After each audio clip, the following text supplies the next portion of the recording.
All right, here we are. Wow, look at that hair. Woof. Um,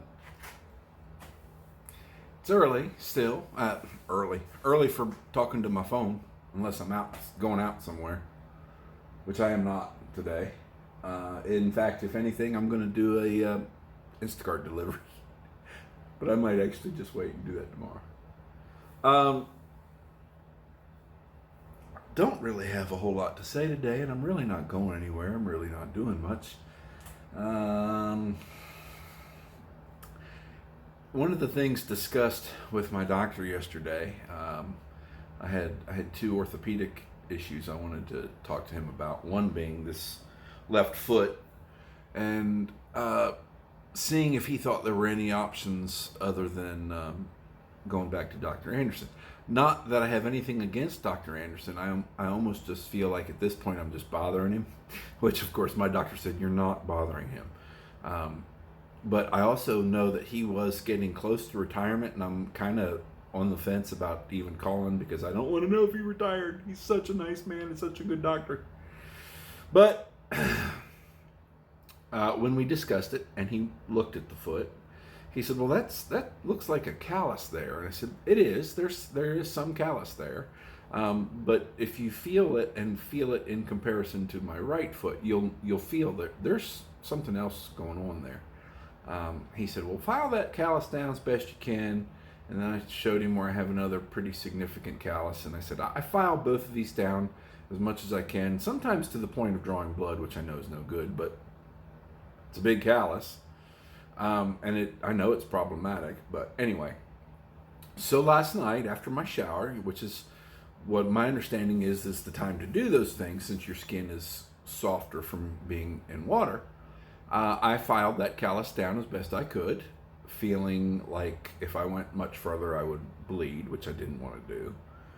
Diabetics really try to not ever make their feet bleed on purpose. And damn if that fucker doesn't hurt worse today. And I know there's no logical explanation, none that I know of, that why reducing a callus would make my foot hurt worse, but it does.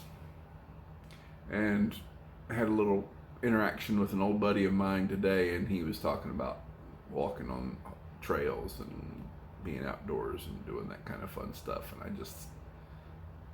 just cringe because I'd love to be able to go walk some trails somewhere. I'm not talking about hardcore hiking, climbing up, Mount Everest or anything. Just a nice leisurely off-road walk through the woods, and I just can't put my feet through that. Maybe if I find some sort of hiking shoe that works with my fucked up feet, that'd be great. I almost feel like contacting some of the manufacturers and saying, "Hey, work with me here. Here's what I need." It's so stupid. But anyway, so in the meantime, I'll keep getting by with what I can and pushing the limits as best I can within reason. And kind of like I'm doing with my hair. Look at that hair. I mean, how can it get thin and bigger at the same time? Now, oh, look at that tangle. Two of them.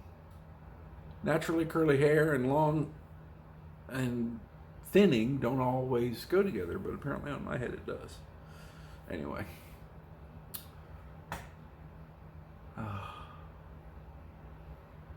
It's a crap day. Foggy and rainy. I don't even know what the temp is outside. It's a cozy 73 here in the gay rage. Oh, garage.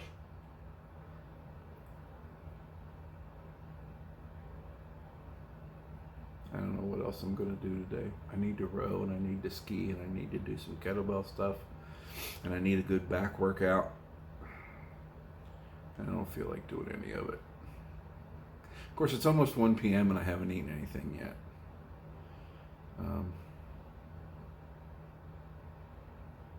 I could totally do intermittent fasting. I saw one the other day that was you fasted from 8 p.m. to noon the next day. I thought, fuck, I do that just about anyway.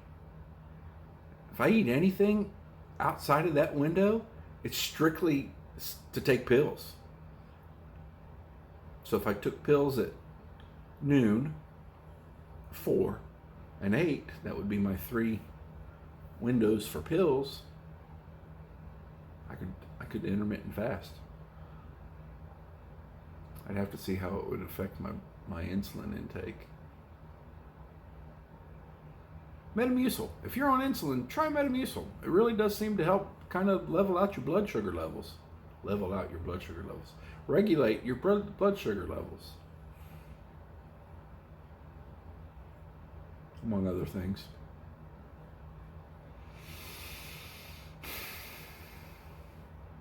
Well, I guess that's all for today. If I come back to talk anymore, it'll be a surprise to me. Thanks for watching. See ya. All right, here we are. It is 20 minutes to 7 after a much longer than anticipated break for breakfast, which wasn't until 2:30-ish. Just one of those days. I am back in the garage. I did not do a full 30 minutes of cardio earlier, but that was also part of the plan that I was going to come back out and do some more stuff. So I'm going to do a little ski, a little row, and then lift some weights, and then have dinner and go to bed, because I am working in the morning. Part of how I spent my time, a significant portion of how I spent my time between my workout and now, was watching a documentary called, I forget, Chase Your Dreams, Dreams Come True, or some shit like that, some dream, something or other, about the life and career of Ronnie James Dio, and wasn't really sure what to expect. Never have not liked Ronnie James Dio, but never been like, ooh, Ronnie James Dio is the best ever. But but I thoroughly enjoyed it. Hell of a voice, hell of a career, and from all accounts, a good dude that made a big impact on a lot of people. Managed to avoid the lures of drugs and alcohol that probably did so much of his friends in. Of course, drugs and alcohol also got him a break when he got to join Black Sabbath because of Ozzy and his drugs and alcohol. Anyway, if you see it, I think it was on Showtime and I recorded it, so I just watched it. I don't know when it originally aired.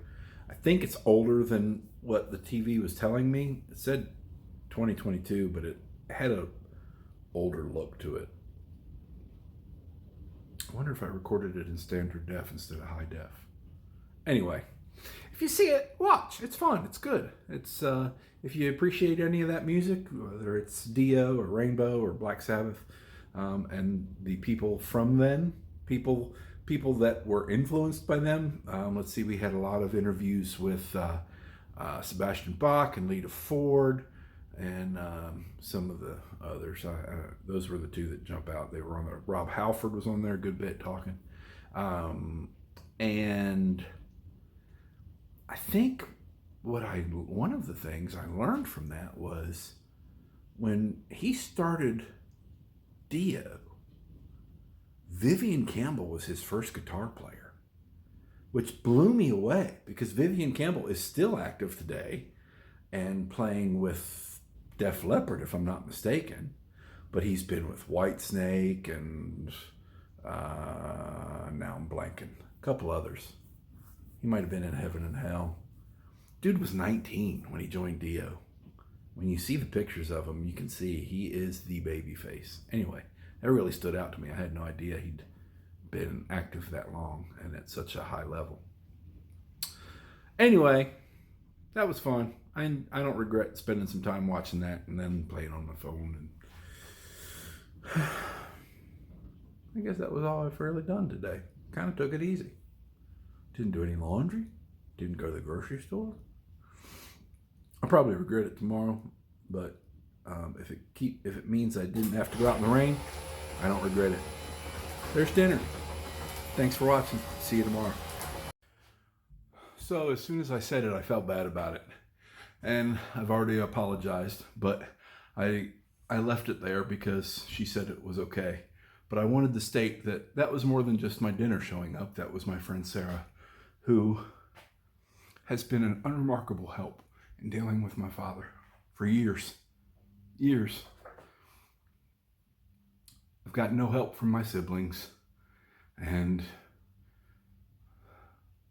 not much else help from anybody. But Sarah's been very gracious and very helpful, and put up with a lot of shit from me and my father both. And I'm not sure how I can ever pay her back for all of her help, but I did feel bad about it as soon as I said that. But I wanted to clarify that it wasn't just dinner showing up. So I'm done, and it's time for me to go eat. And as it turns out, I'm not even eating what she brought. Not tonight, anyway. Thanks for watching.